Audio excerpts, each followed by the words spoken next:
Hello বন্ধুরা, কুসুমের রান্নাঘরে সবাইকে স্বাগত। আজ আমি আপনাদের সঙ্গে শেয়ার করব ফলি মাছের সর্ষের ঝাল।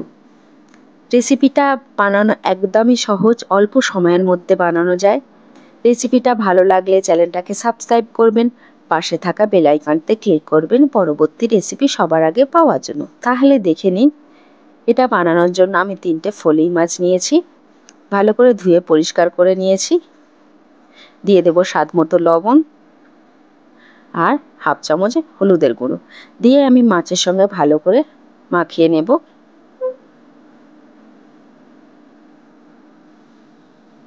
মাছগুলোকে ভালো করে মাখিয়ে আমি আধা ঘন্টার জন্য রেস্টে দেব। এখানে একটা মিক্সিং বোল নিয়েছি, দিয়ে দেব 1 চামচ সাদা সর্ষে, 1 চামচ কালো সর্ষে, 1 চামচ পোস্ত, সামান্য লবণ দিয়ে দেব। লবণটা দিলে সর্ষের যে তিতো ভাবটা সেটা আর হয় না। দিয়ে দেব 2টো কাঁচা লঙ্কা, এটা একটা পেস্ট বানিয়ে নেব। আমি এখানে কড়া তেল গরম করে নিয়েছি, মাছগুলোকে দিয়ে দেব।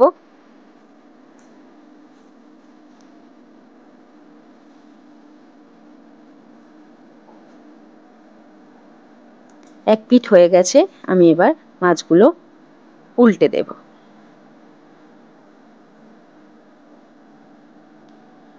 এটা খুব বেশি কড়া করব না, যেহেতু এই মাছটা খুব পাতলা হয়। এটা হয়ে গেছে, আমি মাছগুলোকে উঠিয়ে নেব। এইরকম ভাবে সব মাছগুলোকে আমি রেডি করে নেব।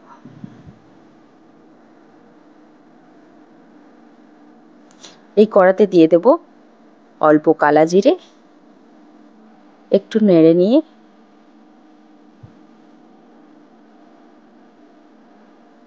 দিয়ে দেব স্বাদ মতো লবণ, হাফ চামচ হলুদের গুঁড়ো,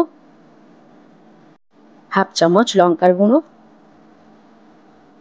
হাফ চামচ কাশ্মীরি লঙ্কার গুঁড়ো দিয়ে দেবো। দিয়ে একটু মশলাটা মিশিয়ে নেব। 2টো চেরা কাঁচা লঙ্কা দিয়ে দেব। আগে থেকে যে সর্ষে পোস্তর পেস্টটা করে নিয়েছিলাম সেটাকে দিয়ে দেব। দিয়ে আমি মশলাগুলো ভালো করে কষিয়ে নেব।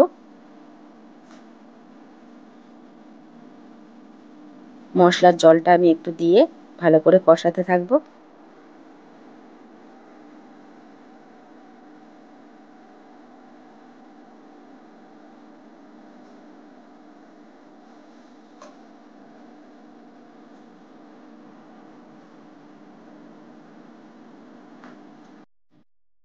মশলাগুলো ভালো করে কষিয়ে নিয়েছি, দিয়ে দেব জল। ঝোলটাকে আমি ফুটতে দেব। ঝোল ফুটে গেছে, আমি ভেজে রাখা মাছগুলোকে দিয়ে দেব।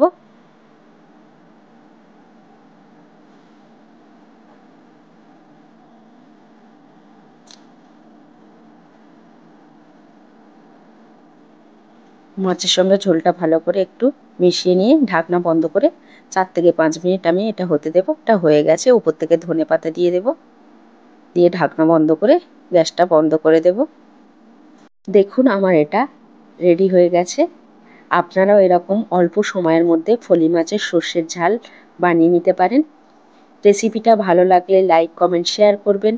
আমার চ্যানেলে নতুন বন্ধু হয়ে থাকলে চ্যানেলটাকে সাবস্ক্রাইব করবার অনুরোধ রইল। ধন্যবাদ।